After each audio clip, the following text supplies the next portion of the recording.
Hey, very good morning to Brumley Baptist Church, my friends and family. Hope your day is off to a good start and your weekend as well. It is August. As a teacher and my kids, Common Christian, we are back to school this week, kind of back in our regular routine.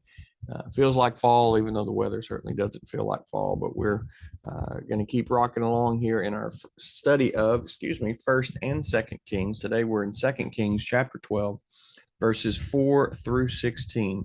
God honors is the name of our lesson today. God honors people who demonstrate God's priorities. There's an old saying that says many people don't plan to fail, they just fail to plan, meaning they don't really put a lot of thought into tomorrow or the future. And then all of a sudden, when they get in circumstances, they're not prepared or ready for those said circumstances. Well, how can we prepare for the future? By putting first the things that God puts first. Of course, Jesus says this in the Sermon on the Mount and other places where your treasure is, your heart will be. Acknowledge the Lord and he'll give you the desires of your heart. All of those kind of scriptures that we're all very familiar with. But today we're going to see an application of that in an Old Testament story where they are trying to facilitate getting the temple prepared. You can see the scripture here. Elijah and Elisha, their ministries were a lot in the northern kingdom, and we've talked about them in the past several weeks. But this week we're going to move to the southern kingdom and King Joash. Um, After Jehoshaphat and Jehoram die, Jehoram was married and became king, except that he brought the worship of Baal to the kingdom, and that's not good. Baal is obviously a false god, terrible belief system, terrible things that the followers of Baal would do, human sacrifices, child sacrifices, things like that. When he died, when Jeroboam died, Ahaziah became king. Unfortunately, he continued to do those same things. Anyway, we keep going forward, we keep rocking along, and now we're ready to move away from that. We're ready to see what kind of priorities God's people should have. Let's look at that together. Let's start number one with the problem.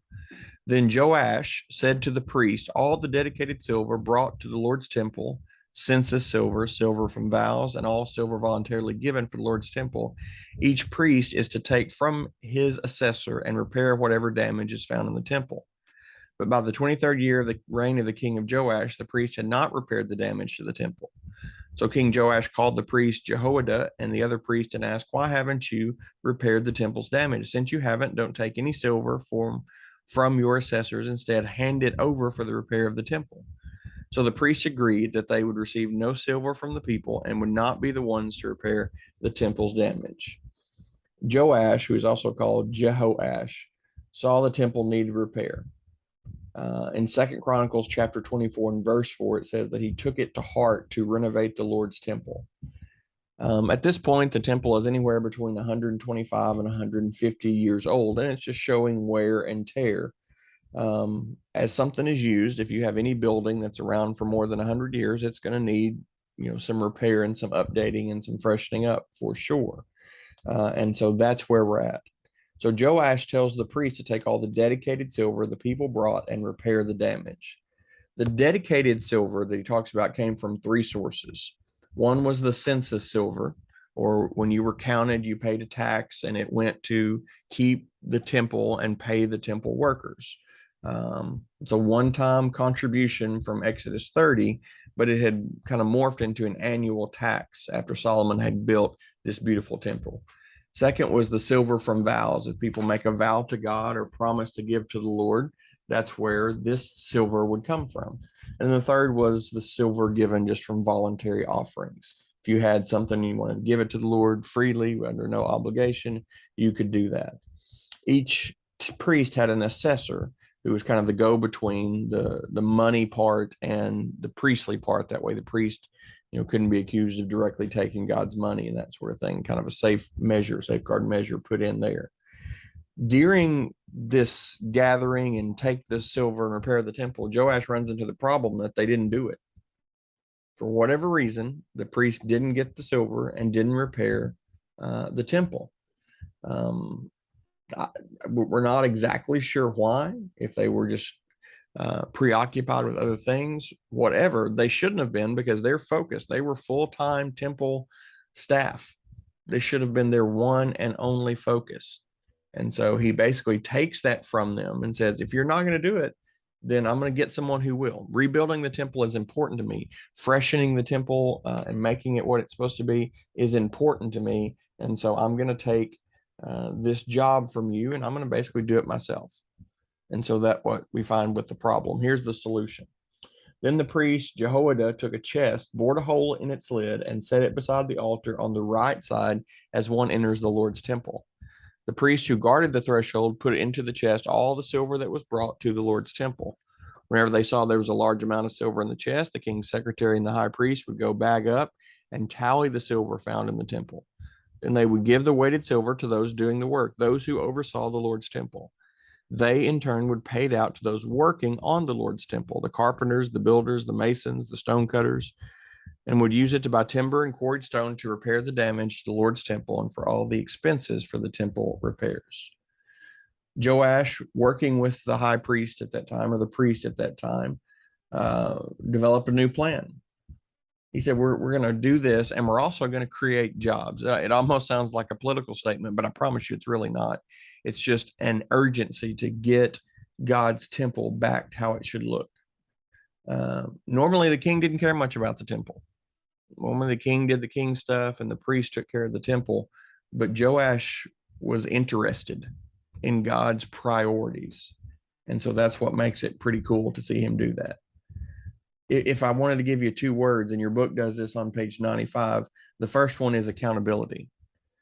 Instead of several priests going to collect silver, Joash said, here, we're going to put one chest in. Everybody's going to bring their money in there. When we have a lot, we're going to divide it out, and we're going to give it to the people that are doing the work. I don't want anybody getting rich off this. This is not a profit opportunity. This is God's work, and this is what we should be doing to take care of God's people and to take care of God's temple. All the silver would come to one place. Everybody could keep track of it.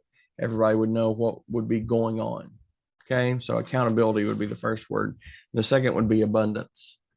On page 96, the people gave generously. Second Chronicles gives us a little more detail on this in chapter 24, and it says that all the leaders and all the people rejoiced, brought the tax, and put it into the chest until it was full. People gave joyously and generously. Why? Because their priorities were the same as God's priorities. God had given them a temple to worship, and they wanted that temple to be what it was supposed to be. They cared about what God cared about, in short. And that's part of where we need to be in our own lives. What does God care about? What is God concerned with? Those need to be our cares and our concerns as well. Well, how do we show that? By action. However, no silver bowls, wick trimmers, or sprinkling basins, trumpets, or any articles of gold or silver were made for the Lord's temple from the contributions. Instead, it was given to these doing the work, and they repaired the Lord's temple with it. No accounting was required from the men who received the silver to pay those doing the work, since they worked with integrity. The silver from the guilt offering and the sin offering was not brought to the Lord's temple, since it belonged to the priest. The silver being brought was used for the repairs and the restoration work. None was directed for use in making instruments that the priest or leaders would use. Verse 13 lists some of those objects. Again, you can look at 1 Kings chapter 7 and read a lot more about those if you would like to.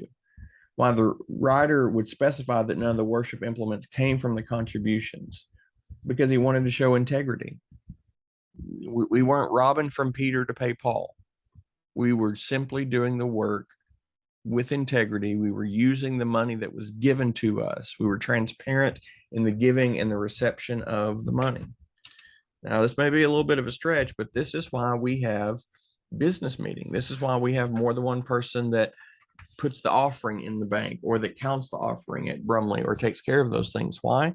Because we want transparency. We're not trying to steal from God. You can know every month exactly how much that the staff makes. Myself, or Brother Philip, or Miss Pam, those are on the paid roll, care of for Children's Church, you can know exactly how much that check was. You can know exactly how much was given to the church. Every year, you get a full accounting of everything you've given to the church that you have specified was for the church, so that you can then turn and tell the government, this is what I gave to this ministry. There's nobody should be offended when there's transparency in action in the work of the Lord.